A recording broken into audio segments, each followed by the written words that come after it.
Good morning student. तो हमें major abiotic factors देखने थे।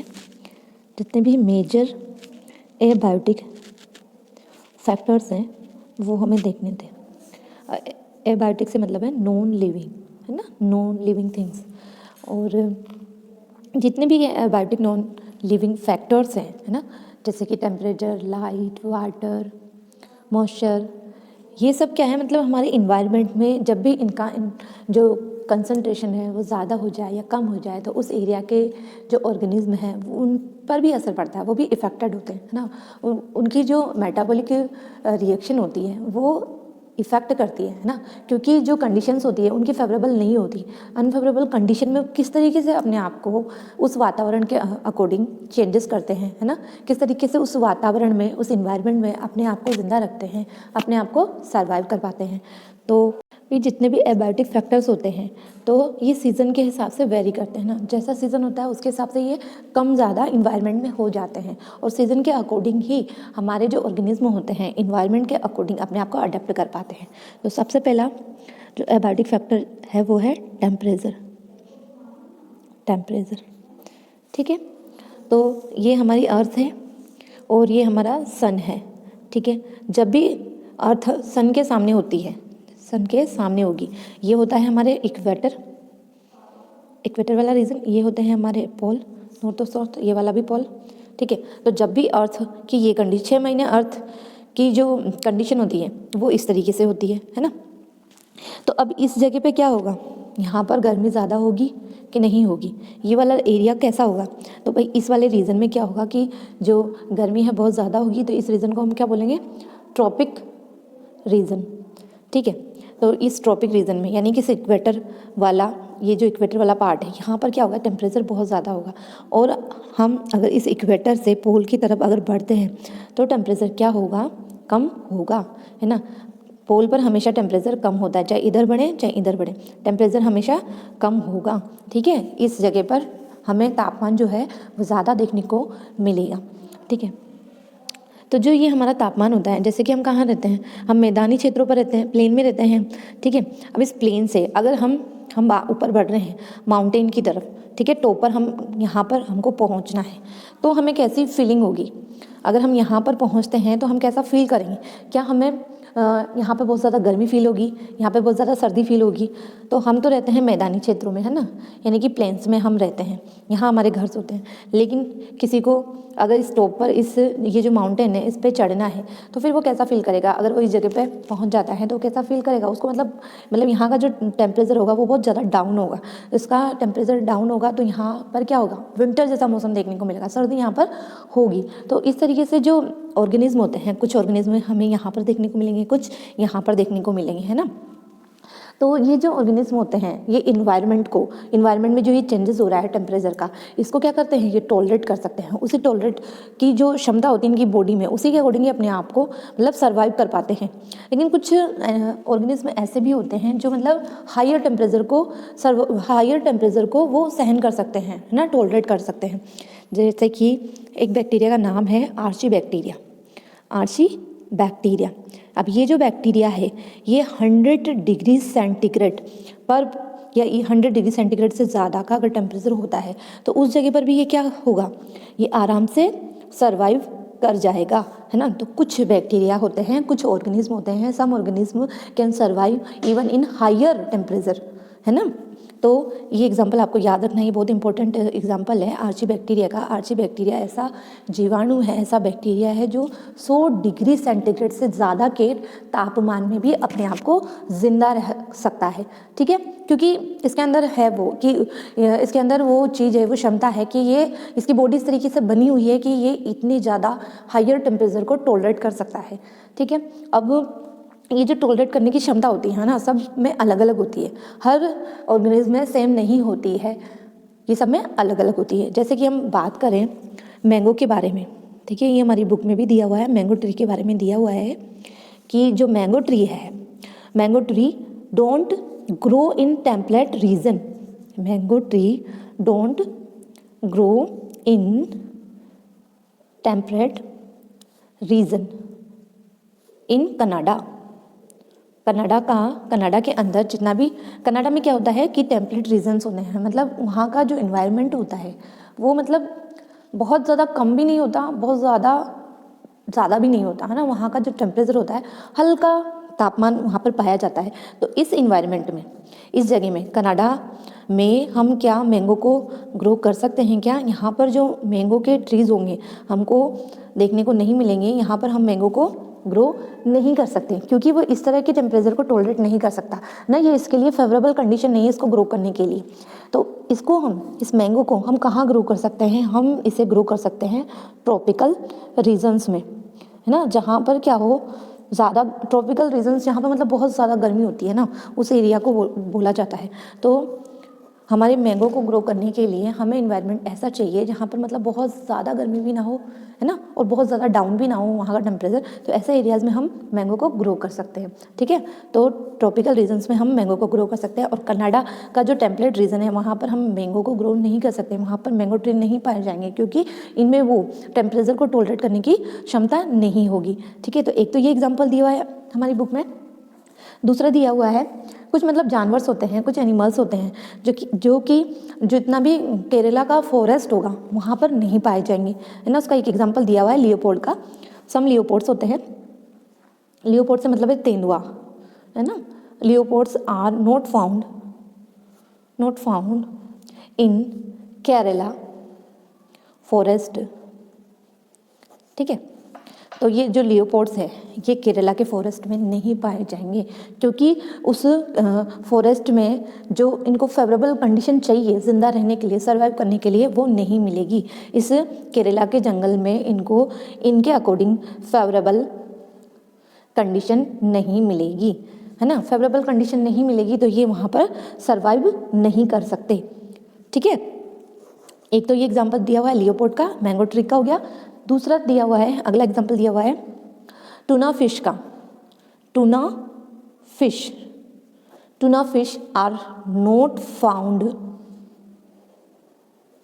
इन लैटिट्यूड रीजन्स। अभी जो टूना फिश होती है एक शिकारी मछली होती है जो गर्म एरियाज जहाँ पर होते हैं, मतलब जहाँ के समुद्र का पानी कैसा हो, थोड़ा सा मतलब ज़्यादा गर्म हो, है ना, तो उस एरिया में ये आराम से सर्वाइव कर सकती है ना। तो ये एग्जांपल आपको याद रखना है। टूना फिश जो होती है लेटिट्यूड रीजन में नहीं पाई जाती, लेटिट्यूड जो समुद्र का वो रीजन जहाँ पे लेटिट्यूड इन्वायरमेंट होगा वहाँ पर ये नहीं पाई जाएगी, ठीक है। तो एक तो ये हमारी बुक में दिया हुआ है। दूसरा टेम्परेचर के बेस पर, है ना, तापमान के आधार पर भी जो एनिमल्स होते हैं दो तरह के होते हैं, ठीक है। एनिमल्स की दो कैटेगरीज बनाई गई है, या ऑर्गेनिज्म की दो कैटेगरी है, ठीक है। एक है हमारी यूरीथर्मल, दूसरी है स्टेनोथर्मल। यूरीथर्मल और दूसरी है स्टेनोथर्मल, ठीक है। यूरीथर्मल से मतलब है कि ये जो ऑर्गेनिज्म होंगे ये वाइड रेंज के टेम्परेचर को भी टॉलरेट कर जाएंगे, यानी ज़्यादा तापमान को भी टॉलरेट कर जाएंगे, वहाँ पर सर्वाइव कर जाएंगे। Tolerate wide range of temperature. और स्टेनोथर्मल से मतलब है कि ये जो नैरो रेंज होगी, नैरो रेंज का जो इन्वायरमेंट होगा टेम्परेचर का, उसे ही टॉलरेट कर पाएंगे, ठीक है। Tolerate only a narrow range of temperature, ठीक है। तो टेम्परेचर के बेस पर, है ना, उसको टॉलरेट करने के बेसिस पर एनिमल्स की या ऑर्गेनिज्म की दो कैटेगरी है, एक है यूरीथर्मल और दूसरा है स्टेनोथर्मल। तो यूरीथर्मल से मतलब है कि जो वाइड रेंज का टेम्परेचर होगा ना, बहुत ज़्यादा होगा टेम्परेचर, उसको भी ये क्या कर जाएंगे, टॉलरेट कर जाएंगे और वहाँ पर सर्वाइव करेंगे। तो यहाँ पे एग्जाम्पल दिया हुआ है, जितने भी बर्ड्स होंगे और मैमल्स होंगे, है ना, बर्ड्स और मैमल्स को हम किस में रखेंगे, यूरीथर्मल के अंदर रखेंगे, ठीक है। और जितनी भी फिशेज होगी हमारी, फिश और एम्फीबियंस, ठीक है, इनको किस में रखेंगे हम, स्टेनोथर्मल में हम रखेंगे, ठीक है। तो ये दो कैटेगरी आपको याद रखनी है। अगला एबायोटिक फैक्टर है हमारा वाटर। ठीक है, टेम्परेचर हो गया हमारा कंप्लीट। अगला है वाटर। तो वाटर तो आपको पता है कि बहुत ज़रूरी है किसी भी लिविंग ऑर्गेनिज्म के लिए। वाटर बहुत ज़रूरी है, जल ही जीवन है, जल के बिना हम कल्पना नहीं कर सकते जीवन की। ठीक है, तो अब ये वाटर जो होता है कहाँ कहाँ पर अपना मतलब कहाँ कहाँ पे अपना जो रोल होता है वो प्ले करता है। सबसे पहले जो फोटोसिंथेसिस की प्रोसेस होती है, फोटोसिंथेसिस ये जो प्रोसेस होती है किसके अंदर होती है? प्लांट्स के अंदर होती है। हमारे जितने भी ग्रीन प्लांट होते हैं, है ना, जितने भी ग्रीन प्लांट और साइनोबैक्टीरिया, इन दोनों को छोड़कर, है ना, और किसी के अंदर फोटोसिंथेसिस की प्रोसेस नहीं होती है। तो जितने भी हमारे ग्रीन प्लांट हैं और साइनोबैक्टीरिया, उन सब के अंदर क्या होता है? फोटोसिंथेसिस की प्रोसेस होती है और इसके रिजल्ट में क्या होता है? फूड बनता है। ठीक है, और ये फूड जो होता है ग्लूकोज की फॉर्म में बनता है और प्लांट जो होते हैं इसे स्टार्च के रूप में स्टोर करके रखते हैं। ठीक है, तो फोटोसिंथेसिस के लिए जो कच्चा माल होगा वो क्या क्या होता है? CO2 होती है और हमारा H2 होता है। तो हमारा H2 और CO2 होती है। अगर H2 नहीं होगा तो फोटोसिंथेसिस की प्रोसेस नहीं होगी, और फोटोसिंथेसिस की प्रोसेस नहीं होगी तो जितने भी ग्रीन प्लांट हैं उनमें क्या होगी? ग्रोथ नहीं हो पाएगी। ठीक है, क्योंकि उनमें ग्रोथ के लिए या जितनी भी उनके अंदर मेटाबॉलिक प्रोसेस होगी, जितनी भी यहाँ एक्टिविटीज़ होगी, है ना, एक्टिविटीज़ को करने के लिए एनर्जी चाहिए। तो एनर्जी की जो रिक्वायरमेंट होती है उनको कहाँ से मिलती है? फूड से मिलती है, स्टार्च से मिलती है। तो ये एनर्जी नहीं बन पाई। तो वाटर जो है फोटोसिंथेसिस के लिए बहुत ज़रूरी है। और इसके अलावा फोटोसिंथेसिस के अलावा जितनी भी एंजाइमेटिक रिएक्शन होती हैं उनमें भी वाटर का बहुत इंपॉर्टेंट रोल होता है। जितनी भी एंजाइमेटिक रिएक्शन होती है ना, अब ये एंजाइम की रिएक्शन कब होती है? जब इनको जो वाटर होता है हमारा वो मीडियम की तरह काम करता है। ठीक है, किसकी तरह काम करता है? ये मीडियम की तरह काम करता है।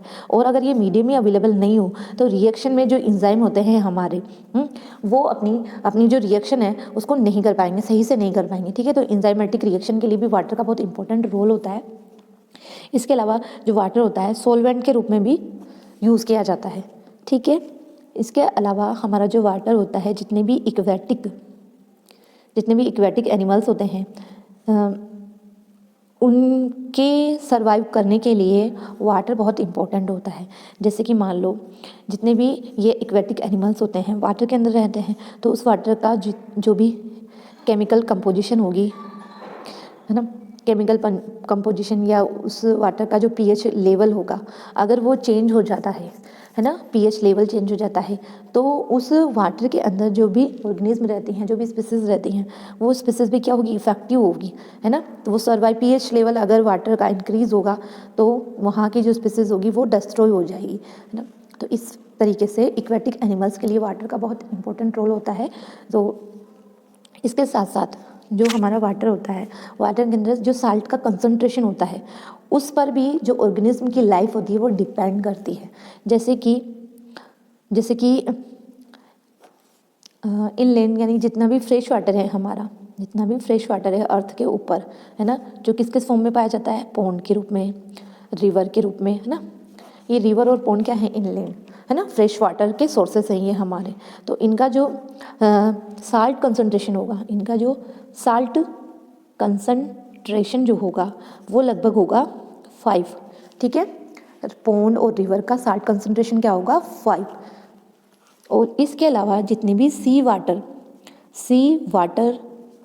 में जो ऑर्गेनिज्म पाए जाएंगे, जितनी भी स्पीसीज पाई जाएगी, है ना, वो यहाँ पे कि सी वाटर का जो साल्ट कंसंट्रेशन होता है 30 से लेकर 35 के अबव।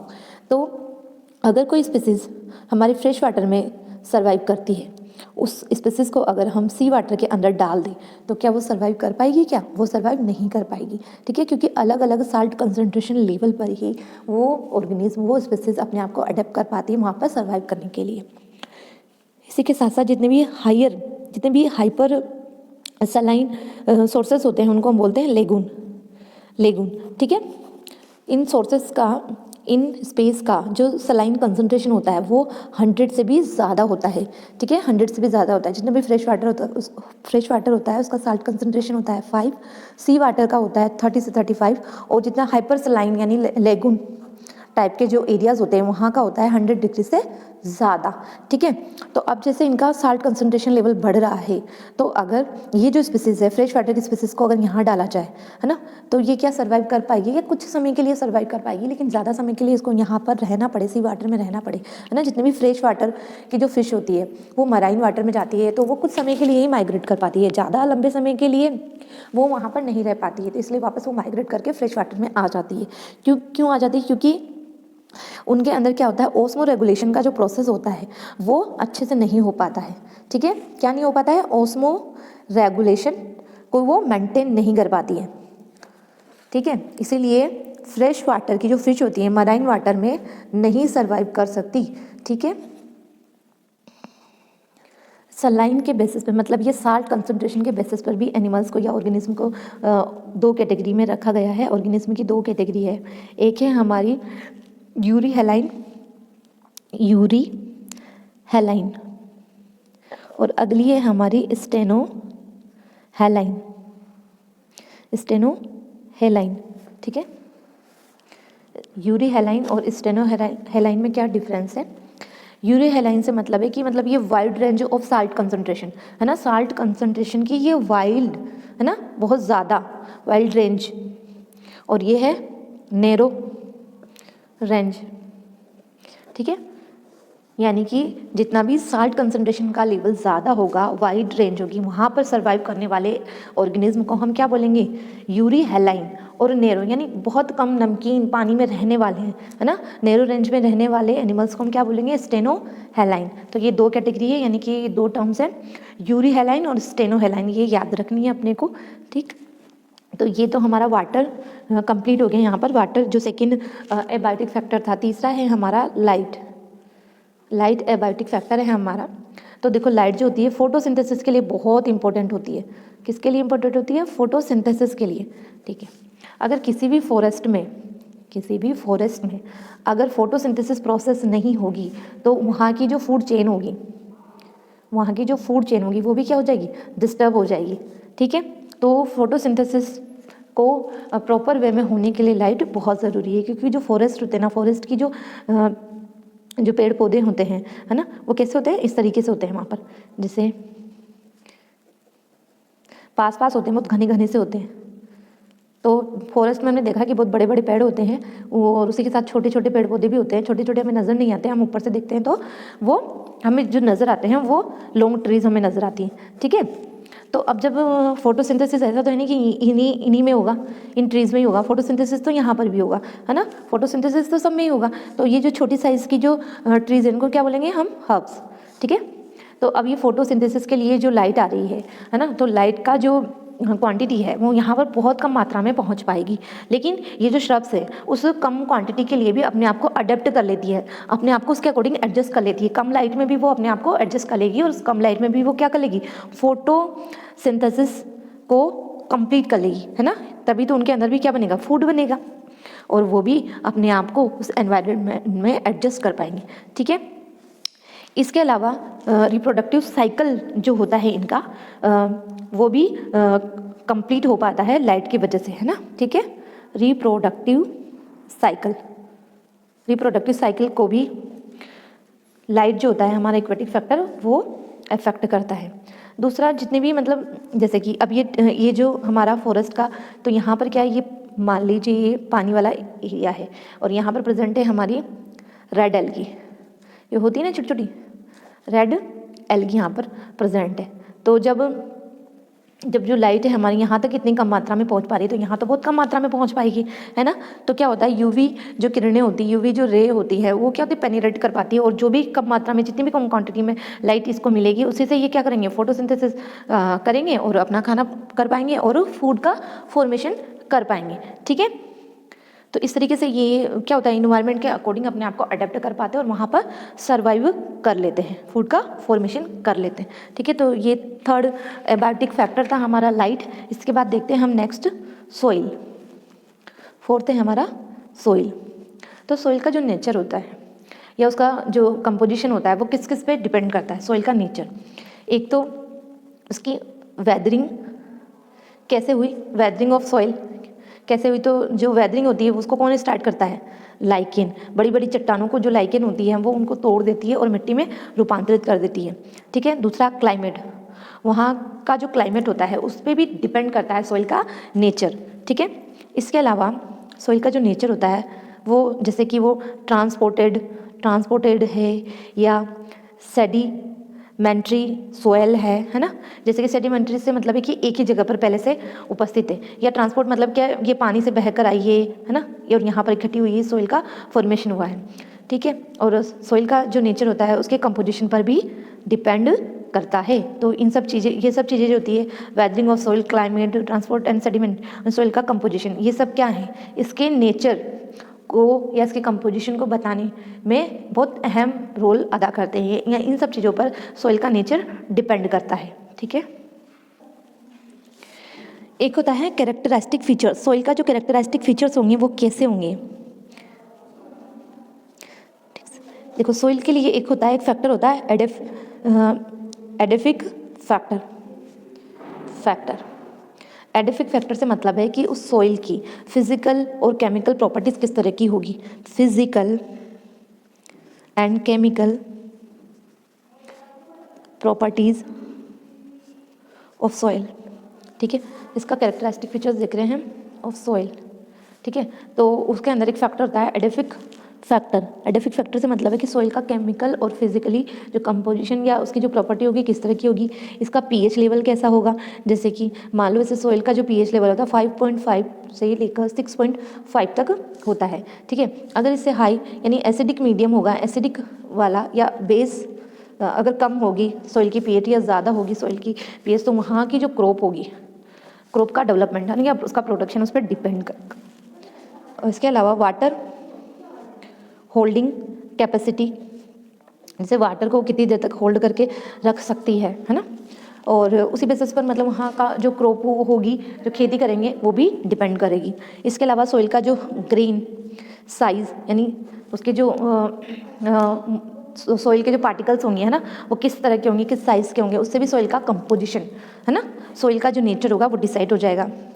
सॉइल एग्रीगेट, यानी सॉइल में किस तरह से बाइंडिंग होगी है ना, किस तरीके से उसमें जो क्रॉप है हमारी वो पैदा होगी। तो ये सारे कैरेक्टरिस्टिक फीचर्स थे हमारी सॉइल के।